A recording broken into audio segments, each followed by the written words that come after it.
Tamirudi Sanspuradaatma Satchit Sukham Paramaham Sagatim Turiyam Yat Swapna Jagara Sushuptamaveti Nityam Tad Brahmanishkalamaham Nacha Bhuta Sangaha Tapo Bhikshina Papana Shantanam Vitaragina Mumuksho Namapeksho Yam Atmabodho Vidhiyate.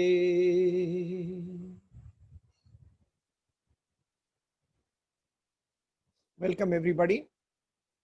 So the topic is part 2, Road of Evolution. And this topic will keep on part 2 and 3 until we reach the last state. So I'll just explain it to you.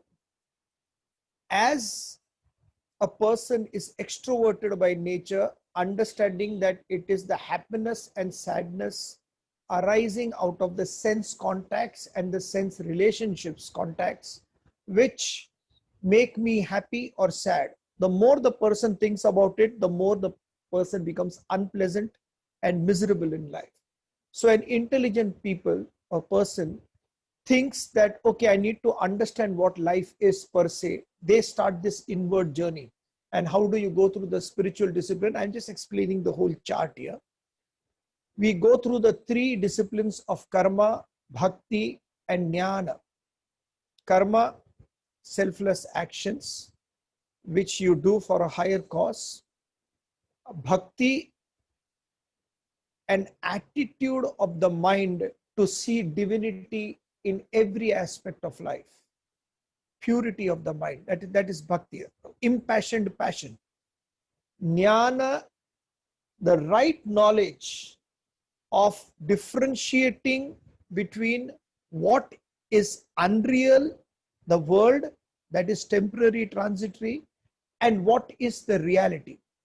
Just that kind of differentiation between the terrestrial and the transcendental is called jnana. When you go through all these 3 aspects of karma, physical body, bhakti, your purification of mind, and jnana, the decision-making ability of the intellect, you reach a state of uparati. Uparati is where you are basically loving solitude. You don't require the world anymore to enhance your happiness.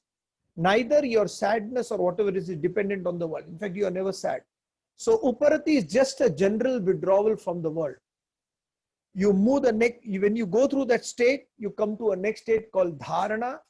Dharana is now, since the vasanas, the desires have reduced itself so much, you are specifically doing only a little bit of activities in the world to keep you afloat, sustain yourself. So dharana is then whatever activities you are doing, your general concentration in those activities become brilliant. I'll explain to you eventually. So this becomes dharana, and the vasanas go reduce more, the desires reduces more, and you reach a state of dhyana, meditation. When you meditate on the supreme reality and nothing else in the world matters to you anymore, then you jump through that state of meditation and reach the ultimate state of samadhi. Sama, equanimous, dhi, intellect. Your intellect, your personality itself, which is guided by the intellect, becomes completely equanimous to whatever is happening around you. Nothing in the world can disturb you after that, once you reach the state of samadhi. So this is the explanation of the chart. Last class, I remember we did karma yoga, selfless activities. We had given a lot of examples of Sindhu Tai Sapkal. So any activity which you are doing selflessly by nature, but remember, it should be aligned to what we call is your swadharma. When we use the term swadharma, is my nature. what is the field of activity which you are comfortable with? So we have got a lot of cases where there is a person who's very much interested in Vedanta, and the person says, sir, I would also like to join Vedanta and start teaching. But he was a businessman. So we told him that, listen, you continue with your business, you are good at it, and eventually you will help people. So Vedanta is not a subject you preach. Vedanta is a subject which creeps into your system, it creeps into your personality and your day-to-day living. He didn't agree to it, and he went for preaching, and then it became a disaster because it didn't come naturally to him. And being a businessman, the outlook was always focused on the result. This is what happens. Just because somebody is doing good to the world in their field of activity need not be necessarily good for me. Acharya Vinoba Bhave brilliantly put it, He said that if the fish comes to know that milk is a superior medium than water, it will not swim in milk. It will still prefer water. Do what you are comfortable with. That's what it is. Swadharma is, what is my field of activity? Focus on that, and then pour all the attitude of working in selfless way in that field of activity. No field of activity is higher or lower. No profession is higher or lower. It is the attitude you build and go through in the profession. This is Karma Yoga. We did it last time. So Dharma, when you do systematically, so with the physical body, have the physical body come to a shape where it is fit enough to do the activities. Till 100 years minimum, you should be fit. There is this lady, I don't know her name.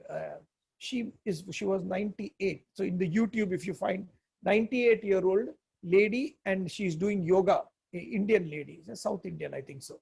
And she was doing yoga, Kapal Bhati and Naukasana and all very well. And somebody asked her, so how do you feel? So her only goal was, I decided long time back that when I get old, I don't want to ask anybody to physically help me. My hands and legs should work properly even at a ripe old age. See, even that itself is a goal.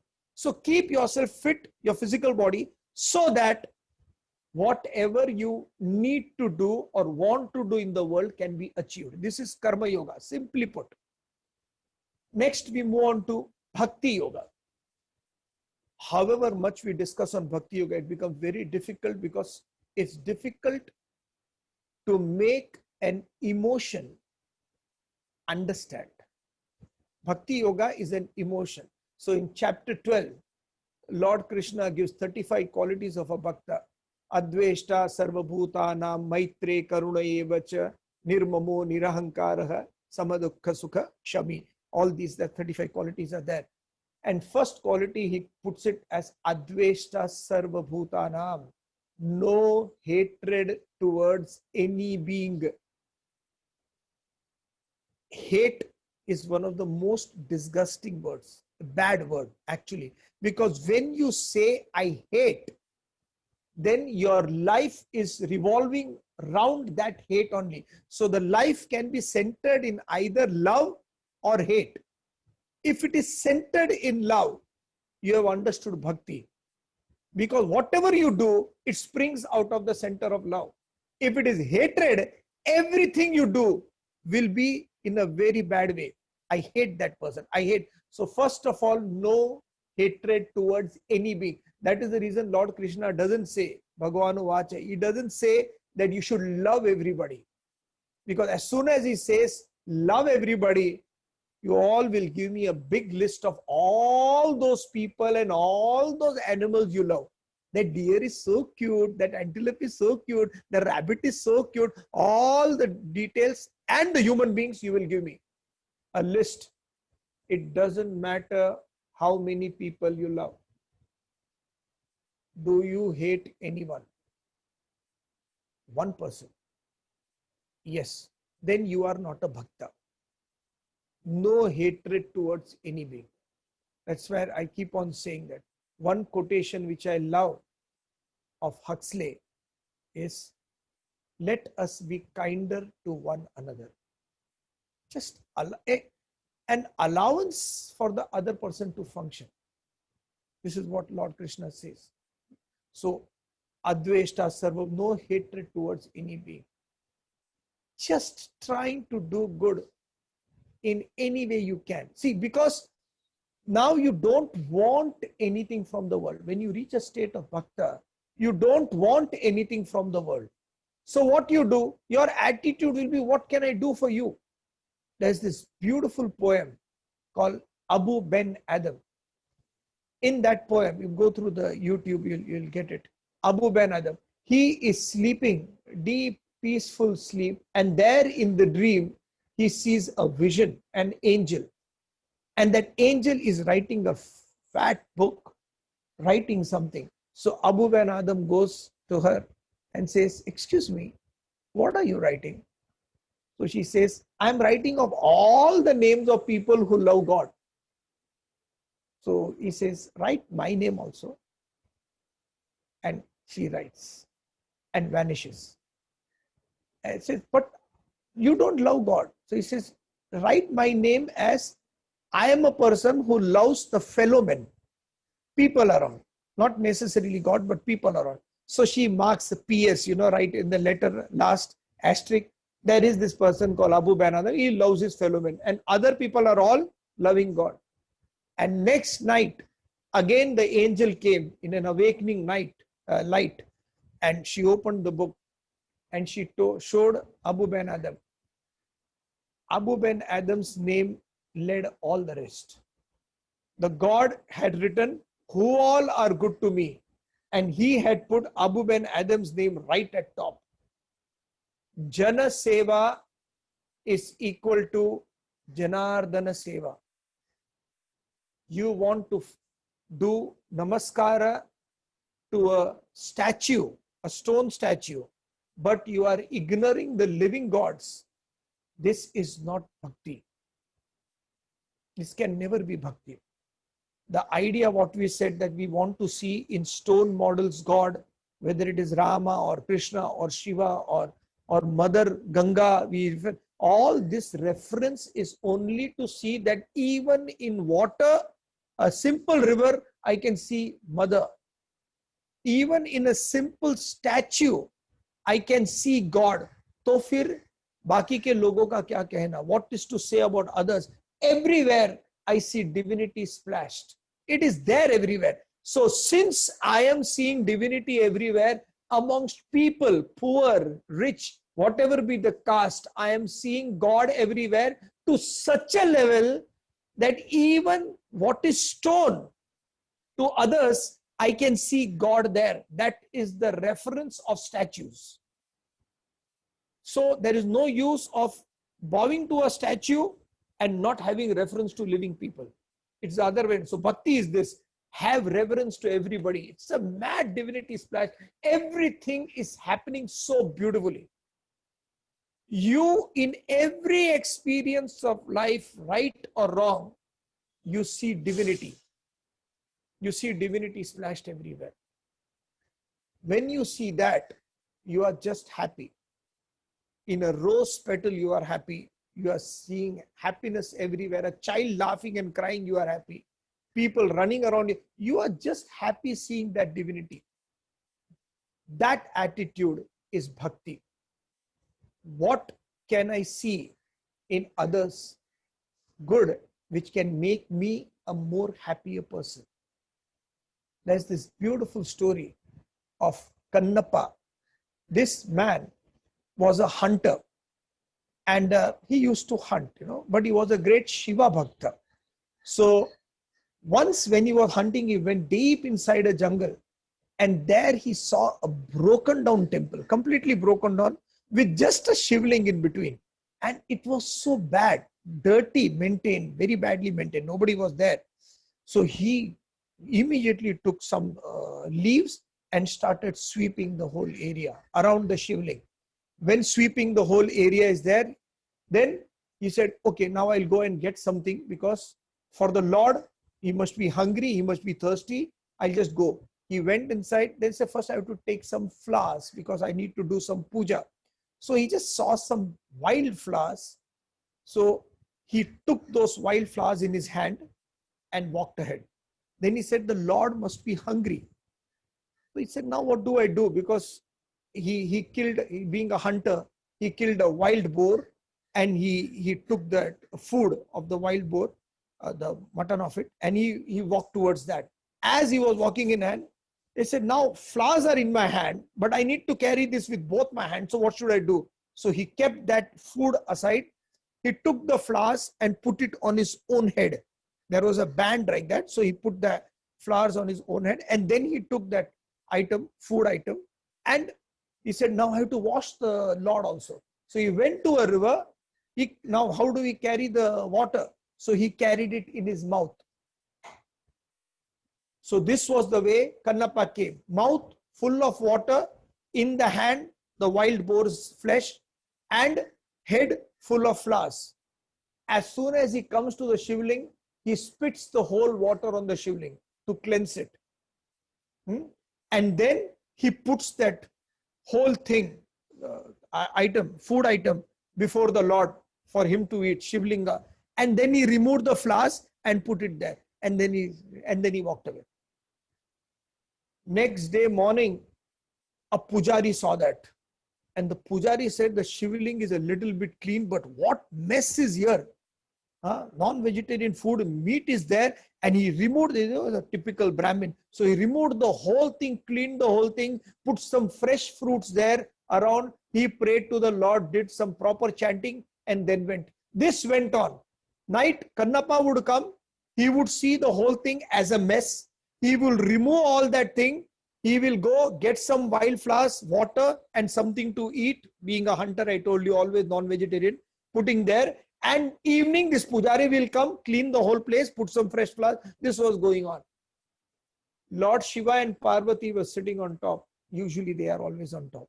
So they look up. Parvati is asking, both of them are praying to you.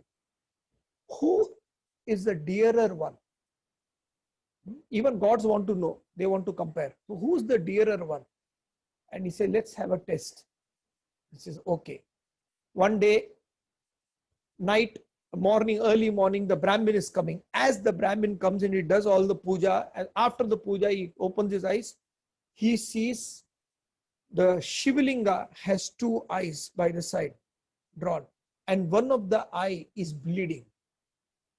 The Brahmin gets frightened and said, there is something wrong with this, some Kala Jadoo and all. And I don't want to get into this. How can a stone bleed? And he runs away. Kannappa comes in the evening and he sees the same vision. And Kannappa says, oh my Lord, your eyes are bleeding. What should I do? What should I do? And then he took some green lap, Ayurvedic stuff, from the leaves he crushed, and he put it on the eye. But the blood would not stop. The blood would continue. So he said, now what do I do? Then he said, okay. So he took an arrow from his quiver and he plucked his own eye. He plucked his own eye and put it there. And as soon as he put it there, the bleeding stopped. And he was happy. He said, thank God, my Lord is all right now. He is happy and his eye is bleeding. Another eye on the Shivling started bleeding. Now Kannappa was in a fix. Fix was not what should I do. He knows what should I do. I will give my other eye. There was no doubt there. The doubt was, if I pluck my eye, how will I find out where to put it? Because both eyes are needed. Both hands are needed to pluck it. So he comes up with a decision. And there is a photograph of a Shivling with the eye bleeding, one eye correct, one eye bleeding. And that eye which is bleeding, Kannappa puts his toe on that particular eye to mark. And then he's standing up and he's ready to pluck the other eye. As soon as that happens, Lord Shiva comes before him and says, enough of your sacrifice. This kind of a sacrifice being seen everywhere. Everywhere. You see it, provided you want to see it. If you don't want to see it, if we are selfish by nature, we will see only the wrong things happening in the world.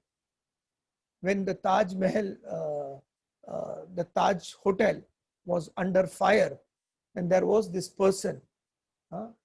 His family was staying in 6th floor. Kant, I forgot his name. Kant, K-A-N-T. His family was staying, he was a general manager there. His family was staying in 6th floor, wife and children. And he, at that time, the terrorists came and he decided that he should help them. But by the time they were there on the 6th floor, the 6th floor was already burnt. He helped others to get out of the hotel first. And he called his father from there, that this is what is happening. His wife and children are stuck there and I don't know what to do. And the father gave him a commitment saying, you do your work, see to it that all the guests are safe. And that person, Karamveer, I think so, Karamveer Khan, he said, he told his father, I will be the last person to leave this building. I will see to it that everybody goes. Now, these kind of sacrifices, whether it's a normal person wearing a suited booted job, or you see a Bhagat Singh, Rajguru, Sukhdev, people have given their life, sacrificed for a higher cause. Anything, they have given up their, only a human being can do this. That's what I thought. But then I saw a lot of animal documentaries where animals are also doing that. Maybe they have learned or we have learned from them. I don't know. Animals, just the thought of how can I be of some help to any level. This is bhakti. And you see that divinity. Why am I helping? Not because they need help. I'm helping because I have to do it. I see God everywhere. Kan kan me Ram, shan shan me Ram. Chanchal mana nita Ram japa kar, pal pal chinna chinna, ghadi ghadi nis din Ram. Everywhere I see only God. And God doesn't come under demarcations. This is this caste, this is this religion, this, it doesn't come under that. Once Adi Shankaracharya was walking. As he was walking, a complete Chandala. Chandala means a person who is so poor, who eats dog meat to survive. Literally, that's the definition. He came before Adi Shankaracharya. And by the time Adi Shankaracharya had studied all the granthas and scriptures, so as soon as this person came before him, completely dirty right before, that Brahmin quality came in Shankara. And he looked at that person and said, Hanta, Hanta, get away. Because when a Brahmin walks, other people, other lower caste people should not walk. So was the case. So he immediately said, Hanta, Hanta. And that person, the Chandala, asked Shankaracharya, whom are you supposed to tell to move away? Who's supposed to move away? Are you telling me, the physical body, to move away? Because the physical body is going to die anyway. It is so temporary. It doesn't matter. Are you telling the Atman in me to move away, which is everywhere? Whom are you telling to move away? Immediately, Adi Shankaracharya realized that this guy is not a normal person. He fell at his feet. And the story is he becomes Shiva. He fell at his feet and wrote a beautiful text called Manisha Pushpakam. 15 verses of that. He just wrote about where divinity is. It's everywhere. Saundarya Lahiri by Hanuman. Divinity everywhere. As soon as you go to malls, you go to the street and you see the beauty of everything. Beauty of a tree moving in the breeze. Every aspect of life, it becomes a gift. The problem with bhakti, with seeing divinity is, these eyes can't be bestowed on you. Like a teacher used to say, I can give you the method and teachings of how to become a right person and to do the right action correctly. But I cannot teach you how to live an inspired life. Right action doing so that other people need to see what I am doing is still based on the world. And inspired action is you do something, you write something, you speak, whatever you do because you love it. There is no external pressure on you to act in any other way other than the way you are. true bhakti. So you're cooking, you do it beautifully. You are washing, you do it beautifully. Every aspect. One person asked a Mahatma, "Sir, I heard that you have realized yourself." The Mahatma said, "I don't know. So people say." What you used to do before realization? Before realization, I used to get out of my bed, go to the woods, cut some trees, get some branches there, and put it and cook, eat, go for work, and then sleep. Oh, this is what you used to do before realization. After realization, what do you do? I get up in the morning, go out, cut some wood, get back, bring the wood, put it in the fire, eat something, go to work, and then come to sleep. There is no difference at all. Before evolution and after evolution, there are no differences. Sorry, did I say no difference? Only one difference. You will not be affected. There's a beautiful story. I'll end with this story. The story is a beggar, actually a king and queen were there, and they were living peacefully. A huge deluge came of water and everything was destroyed. Their young son, prince, disappeared somewhere. They did not know where. 10 years, 20 years spent, they could not find. After 20 years, things were different. Minister was that, the king and queen died away. And there's some beggars were there on the street near the temple begging, So one of the guys was begging regularly. Some people came, flower people, they gave him something. The other people shooed him away. And he was very, very sad. His whole life was just begging. And all the beggars were caught by this royalty department to punish them. Suddenly one minister, old minister, called that beggar and said, "Show me your hand." He saw the hand, so there was a typical mark. And he realized that that mark was the mark of a prince. They had put the mark there. At that time, tattoo was there. So that mark was there. Immediately said that, "Oh my God, we found the prince." The beggar had no idea what it was. So they put him, adorned him with good perfumes, clothes, and put him there as a king. And as a king, he ruled for 1 year. But sometimes you miss being your old self. It always happens. Wherever you are, you miss being the old self. So he was missing begging. After 1 year of having riches and good food and jewelry and everything, he was missing that begging. So one day he decided that I'm going to beg. So night, evening, he didn't tell anybody. He went to his room. He took out all the clothes of the kingly jewels and put out his old rags. He put that out and went to the same place where he used to beg. Some people were surprised looking at him after a long time. They gave him. Some people shooed him away. Some people didn't even look at him. And he was there for 4-5 hours begging. And after begging, he got around 15 to 20 rupees. Previously, he was begging. Those 15 rupees which he got would make him happy, really happy, or very sad that the collection was less. Now when he is having that 15 rupees, there is nothing. There is no happiness. There is no sadness. He's just happy that this experience happened. This attitude will come when you are spiritual and the bhakti is there. You see divinity, the affectation starts and inspiration begins. Every activity of your life will be an inspired life. You will never be bored ever in life. You will always be self-motivated to do things because time is at a premium.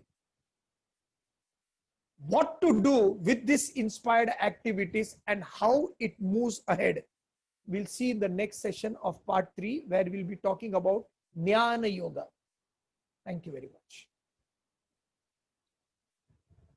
Oh.